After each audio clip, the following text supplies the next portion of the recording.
Hey kids, it's Jurassic James, and it's Jurassic James Explains. We're looking at Pteranodon. This is another really big one for me because, well, you'll see. So, same rules apply. We have older models here, younger ones here. It's hard to see them because they're pterosaurs, and most of them are flying, so they're laying down. But we'll walk through it real quickly. Pteranodon, one thing to point out with this animal is that it is one of the most famous, most media used pterosaurs or flying reptiles known to science.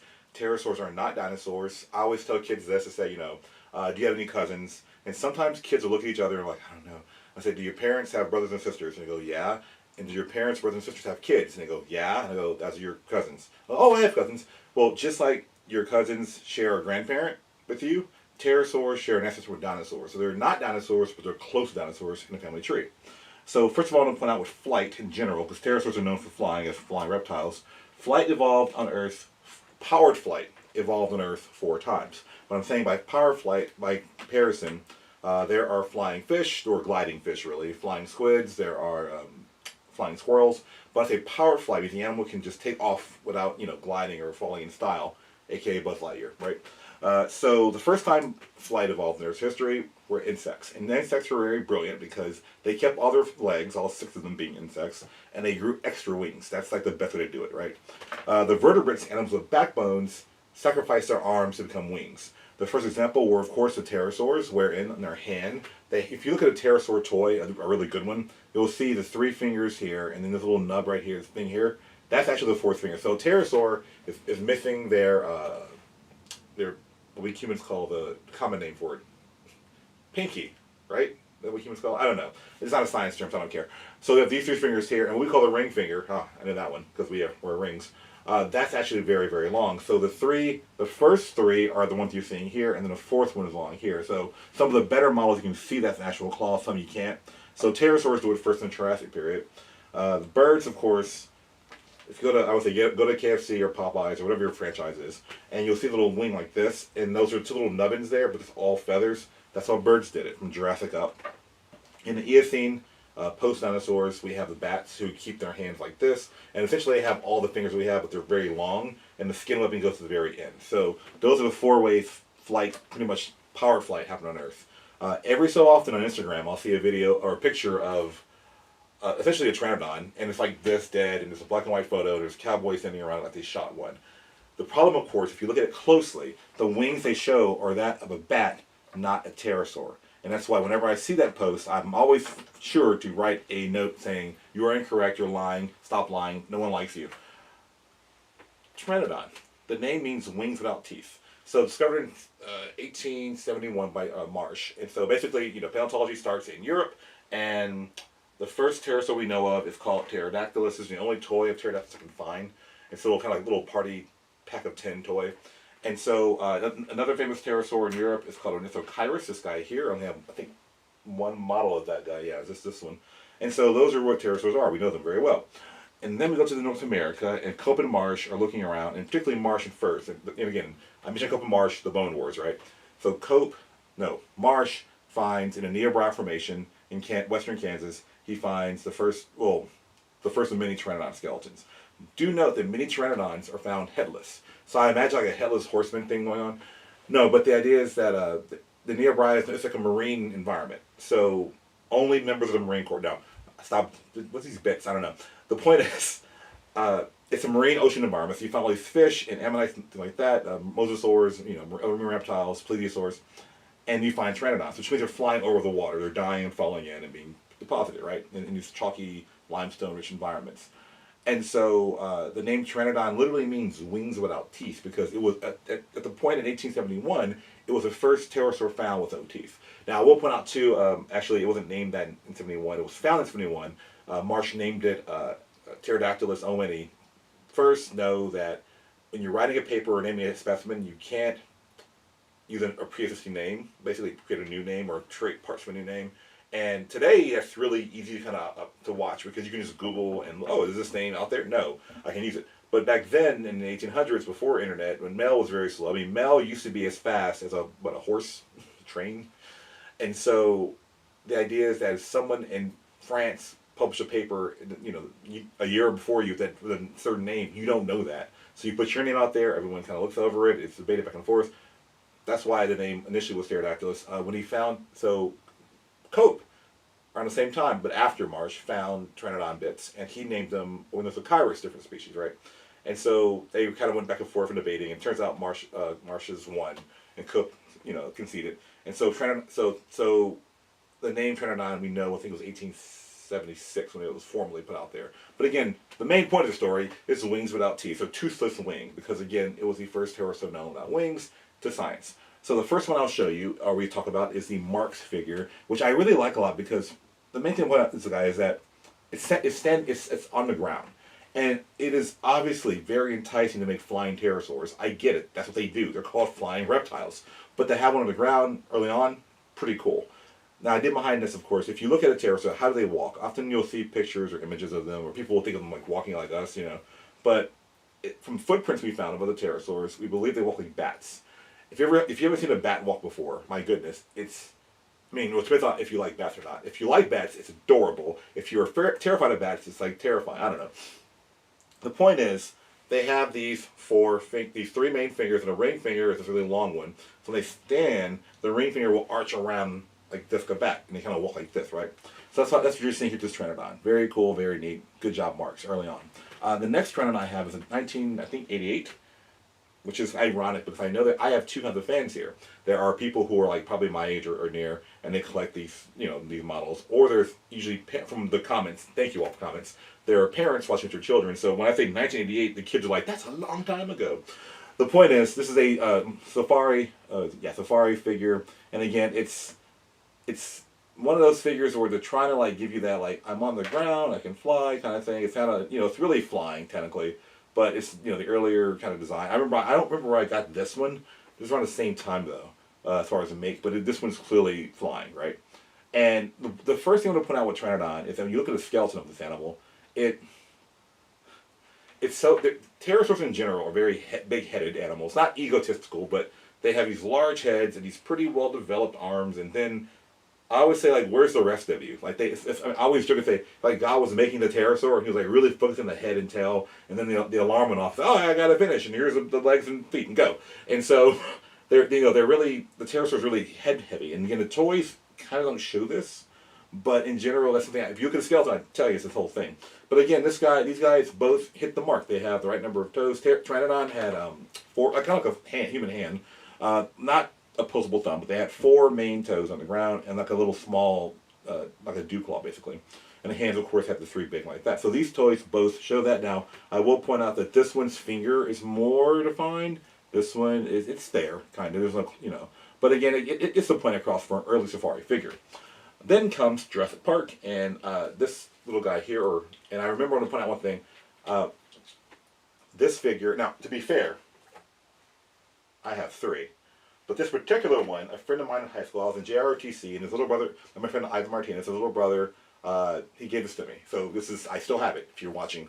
And so, here it is. So this guy, of course, is, it has the 4 fingers, it lacks a little dew claw. His hands look more like, its hind limbs, or its feet, look more like a grasping hand. But pterosaurs, usually we think they have their feet, these are actually 2 muscular feet, actually.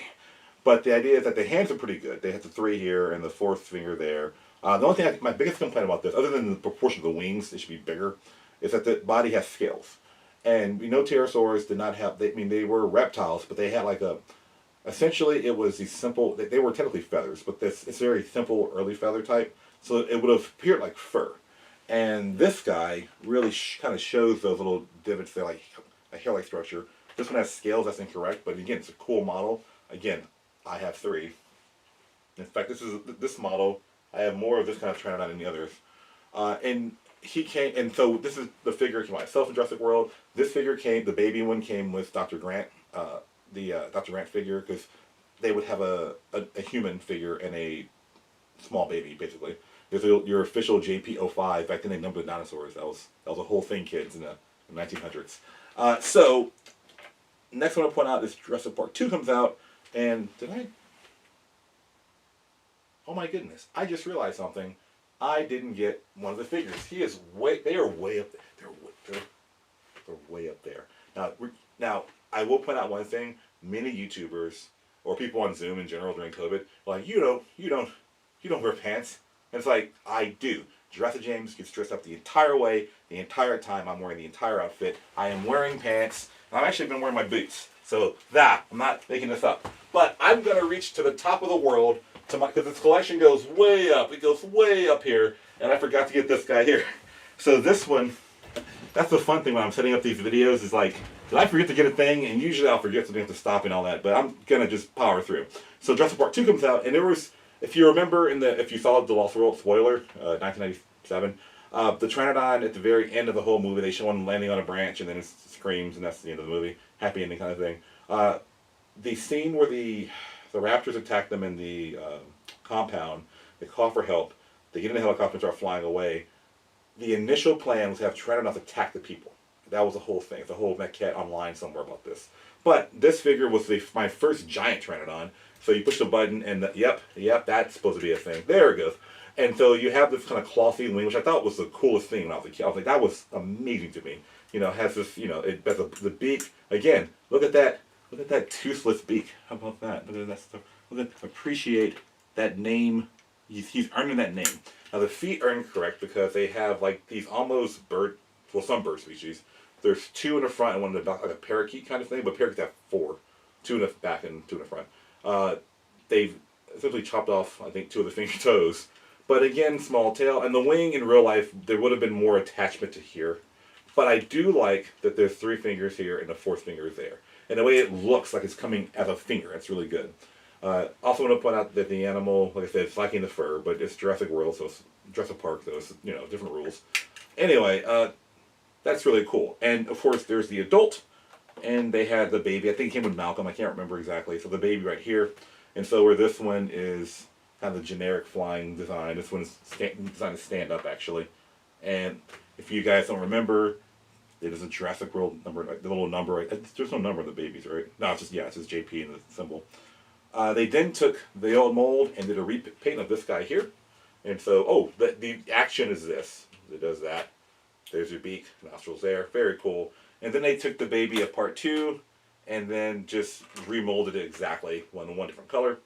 And so when I was a kid, kids, back in the day, in the 1900s, before iPads, I would want repaints. And I know repaints for a toy, particularly of an animal or a transformer, is a shameless scratch grab on the company. I'm aware of that. But when I was a kid, I wanted to make like a population, and I wanted to have males and females and babies and all this stuff. So for me, and I'll touch on that in a minute, for me it was a really big deal to have different colors of the same animals. And so that's why I have these two variations. Now, we're going to get past the Jurassic World set, or Jurassic Park world, for a while, and look at the non-Jurassic Park Pteranodons. So one of them, of course, and I can't quite remember which one's first, some of them don't have dates, but I remember going to, there's many gift shops, you'll find it's like a pack of 4 toys, and this guy's in there. Usually what I think of T-Rex and Diplodocus, they're not time accurate. Pteranodon lives in late Cretaceous period, about 84 million years ago.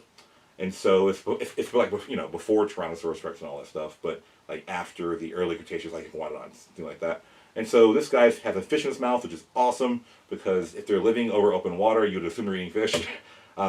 And we actually found Pteranodon bits in the stomachs of like plesiosaurs. So we know they're now whether the plesiosaur's jumping out and grabbing it, or it's just it dies and we don't know that part. But they're being eaten. You know, this guy has the fur too, the leg, the feet look more like bat feet. They're kind of hook, like they're gonna hang upside down, like I am Bat Pteranodon. You know, but still, hands are right, wings are right. It's really good. Get the point across. Next we have one of my most iconic ones, the Popo figure.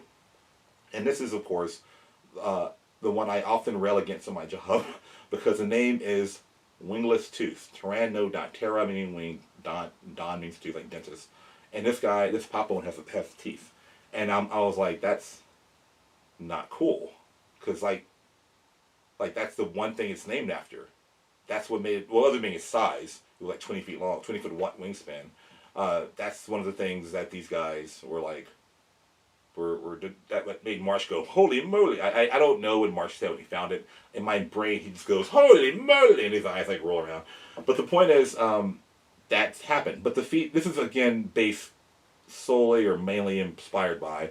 A number of Papa figures are based on the Jurassic World line. So the Pteranodons, which I'm going to go over in a minute, the Pteranodons in the Jurassic World franchise look like this. So I get it. You know, all the parts are there. You got the wings, everything's right for the most part. Only there's no skin feathers. It's just like scaly skin, but that's not, you know, they're copying the movie. Go to Marshalls. Often you go to Marshalls, Ross, Burlington, you know, these kind of stores. I'm not sure if they're not secondhand stores, but they're like market down stores. And there's usually a pack of 4 animals, and you'll see this Pteranodon in there. And again, this Pteranodon is just bodacious. It's a lot. But it's not like entirely wrong. I mean, again, I would like to see the wing be bigger, but it's not entirely wrong. It has a crest, it has, you know, all the parts. It has all the parts. Only it's missing a little fifth tiny finger, or first finger, I should say, from the inside. You count them going in first, second, third, you know. Or, so on the, sorry, not finger, toe. There should be a toe, a little toelet in there and here. But overall, has a little short nubby tail. Wings should be bigger. It gets the point across. So I'm not actually hating on it that much. But then, in the same line, you get the essential repaint of this, or slightly retooling of this Jurassic World one, giving it a higher crest and a $1.50 nose. I'm going to go over that in a minute about the crest and all that stuff. But overall, and the final one before you to the side will be this little guy here. If you go to Michael's, Hobby Lobby, etc., etc., Safari has a baby dinosaur tube. And it's not a dinosaur, I know, but baby Pteranodon's in there, so that's kind of cool. And so that's something to point out, is that, and it has a tiny little crest like that, which is awesome because most of the features, like the horns and frills and crests of animals you see, are often seen in the adults of the species, not the babies. And for a Pteranodon in particular, there's like over 1,200 species, not species, over 1,200 individuals found of what we know is the genus Pteranodon. That's a lot of samples, right? And so when you have that many animals, you can look at a lot of parts. Now, granted, they are not all complete by no means. Some have partial parts, some have, you know, but having that many bodies, you can look at it and figure out population information, which I'll go over in a minute. But so anyway, that's what you're seeing here. Now, Jurassic Park 3 comes out, and they actually bring Pteranodon, and I will say, it's one of those things where, I'll just say it, the scene when they're in the aviary, the giant bird cage, and the Pteranodon is walking along the bridge, that's a cool scene. That's like my favorite scene in that movie. I mean, I'm not even a huge fan of pterosaurs compared to, you know, dinosaurs, but like that scene where it's like walking slowly and it has its finger up and everything, you're like, yeah, I like that. I mean, I was still kind of young, so I was like, that's correct, I like that. I mean, imagine a younger Jurassic James wearing a three-piece suit in the theater going, yes, indeed. So there were 2 figures. I have the bigger one, but I don't know. I think its neck broke, so I'm trying to fix it. It's somewhere in my collection, probably my workshop. And so here's one that this Pteranodon. I keep it stored at this stance because it has that's to harken to that scene. But again, the wings here are pretty large. I like that. The feet are very large because it's more of an engineering thing to make it balance properly. The Jurassic Park 3 toys, it had a JP3 and 3 claw marks. I assume Spinosaurus is doing that. 3 fingers on the hand, and the 4th one here, very good. It does that, and it would scream if you push.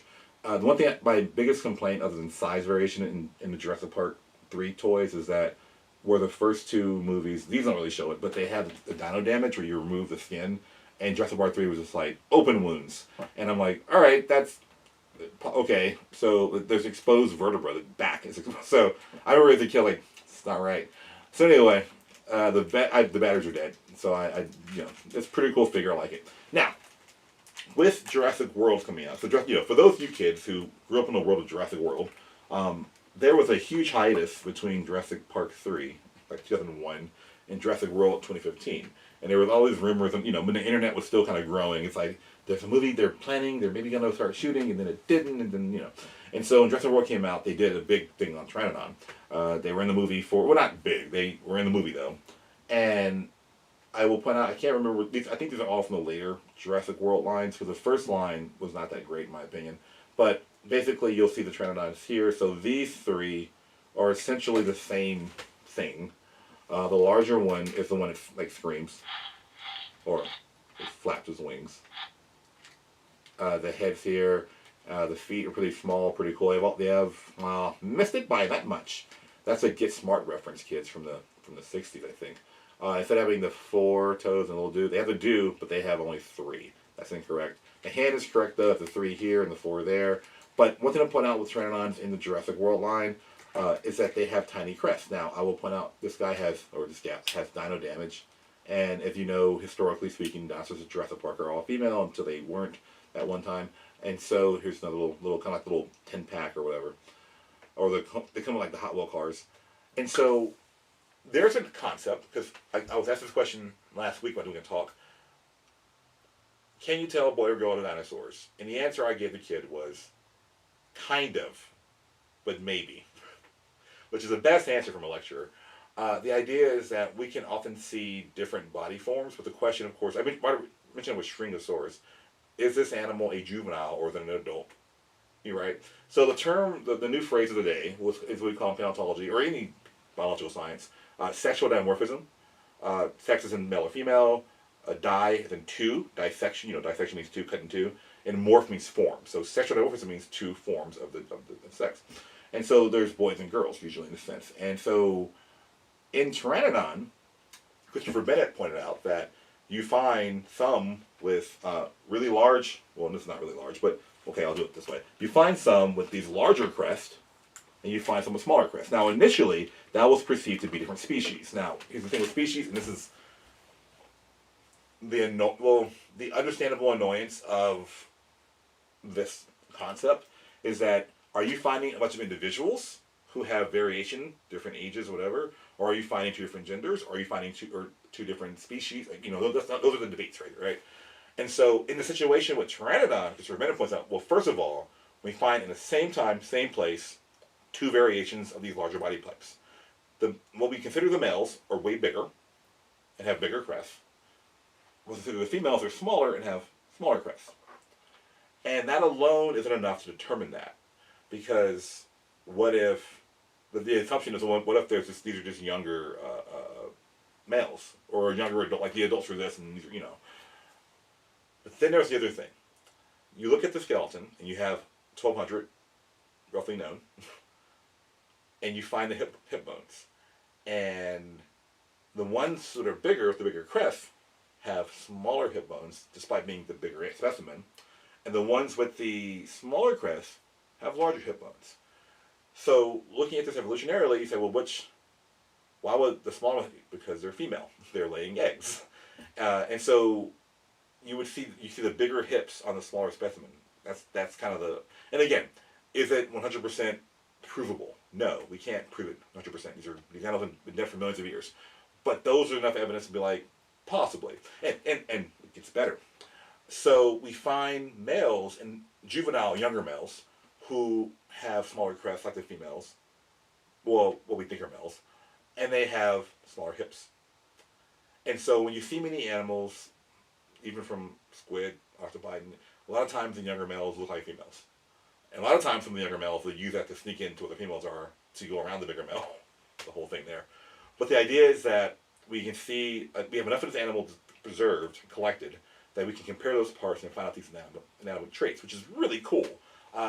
Many of the species, actually in this next coming probably weeks, I'm going to go over some more scant species we have parts of.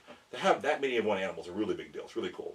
And so we can see that there's between the crest size and the hip size, and Shakira got it right, the hips don't lie. And if you were born in 2000 plus, Shakira was this really cool singer from the 90s. She's still around. She didn't go extinct. She's still here. It's just that she's had a song called The Hips Don't Lie, and she moves a lot, and it's very, very fun. Anyway, did I not go over you? I'm sorry. This guy here is, if you're wondering what is the most scientifically accurate pterosaur to buy, is this foot correct? This foot correct? Yeah, there it is. He has, where it was a Safari. Is it Safari? Safari 2019. This guy. I like it because, one, look at that male crest. But two, it's, I don't know, allegedly.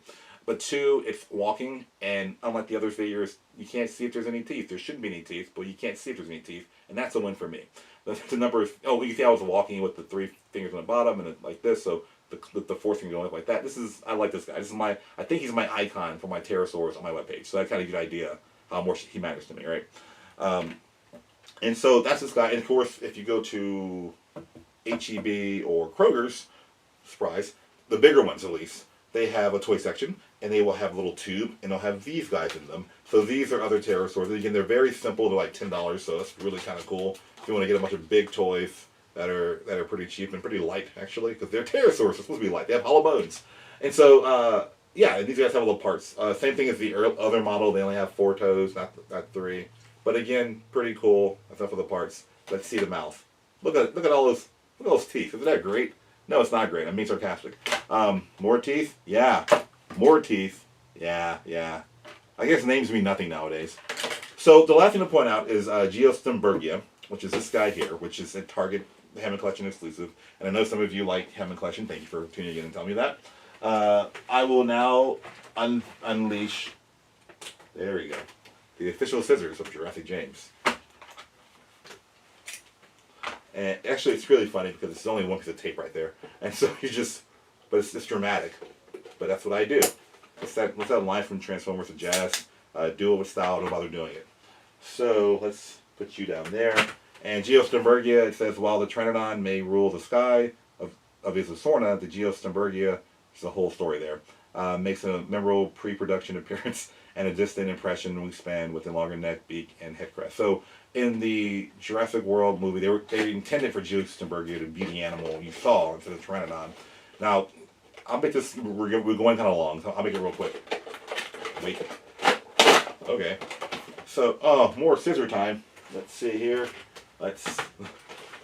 So he's tied in here and here. It's like a criminal being brought to justice. So, clip. I'll say they clip the wing, but you don't want to clip the wing because that'll be bad.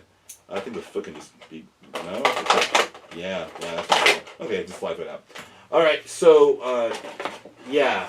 Geosternbergia, what's going on with this, right? So, as I would say as a child, what had happened was, they had found so many Pteranodons with different head crests. They were like multiple species. And someone, I think in the 70s, I can't remember the year, sorry, but they were looking at the skeleton going, hey, there's probably not like 7 species, there's probably like 2 species. And what we're seeing is multiple species, maybe also different sex, right? Different males and females. So Geosternbergia is one that they said, hey, this one is different enough to be its own species. Now, one thing to point out with this guy, and this is my first time seeing, ooh, I like that kind of a leathery, that feels nice, yeah. So the feet, there's hip action. Sorry, Geosternbergia, what hip action, you know. There's knee movement, the feet can move as well, and so kind of weird and wonky. And then again, they have the Jurassic World, 3 big toes, 1 small one. That's not correct quite. There's the 3. Now the hands are correct. They have 3 here, and the 4th one is the 4th finger. That's pretty cool. Big thing to point out is it has this head crest. Now they have never found a complete Geosternbergia male head crest, but they have found parts of them and juveniles and all that. And so what's going on is that if there's a whole debate, and I'm not going to get into it. I'm just going to explain the parts to it because I'm just reporting. There's one camp saying that Pteranodon is the, there's Pteranodon, there's 2 species that are widely recognized. And some say that this is a different species of Pteranodon. So it's Pteranodon, and this, the names like Tyrannosaurus, Velociraptor, those are actually, Stegosaurus, those are actually genuses, genre. And the species name is like Rex, so Tyrannosaurus Rex, and then Velociraptor Mongoliensis, and like Stegosaurus armatus and all that, right? So it's saying that this is actually will be Pteranodon Sternbergia, but the name and so it's been argued that actually it's its own genus because this in the rock layer, this guy's a little bit lower, a little bit older than the Pteranodon that we know and love, and so maybe it's believed it's the ancestor of those Pteranodons, and so name was first suggested just calling it genus Sternbergia, but then that was used by some other animal, so they said, okay, Geosternbergia. So depends on who you're talking to. It could be, it's paleontology you're talking to, not in anyone. These are not street people talking. This is paleontology academics fighting on paper. But the idea is that you would measurements about the skeleton. But the idea is that I'm pretty sure I will just put it in as a different genus on my webpage just because of all the reasons. Again, the stuff on my website is not like my opinion. It's really, I'm not, I'm just saying here's what's out there and reformat it in a way that makes more sense to me, at least, hopefully to you. And so Geosternbergia is falls in that grouping. I will mention that there are the two species of Pteranodon that are recognized are not thought to be contemporaries. So we think that Geosternbergia is the rock record, younger on top, older on bottom. That Geosternbergia is here. There's one of the species, and then the other after that, which means they're not living side by side. That one may have evolved to the other one, which is a cool thing. And again, this is the stuff that I think about all the time. And when you're out doing normal stuff like going to the ballpark, whatever. I'm thinking about this. So anyway, this is Geosternbergia, pretty cool model, has all the points. Pteranodon, and again, I really do rant about that like once a week. Like they shouldn't have teeth, but whatever. That being said, I'll see you guys next week. Next week's topic will be Eoraptor, the Dawn Thief, a dinosaur that Jurassic World made a toy of, so I got it immediately, and then we'll go from there. Yeah, that's it. You're still here. If you're still here, I appreciate you. My goodness, thank you. I say this not as a joke. I really love you guys. Thank you for tuning in to what I do. I am not here to be like a billion person YouTube. I'm going to tell the stories that I think should be told, which sounds so like hokey 1950s movie. I'm going to tell stories I think should be told. But that's how I feel about this. So thank you for tuning in. Thank you for sharing. And thank you for your likes and comments and everything. With that being said, subscribe, like, share, all the things. All right, I'm done now. Bye.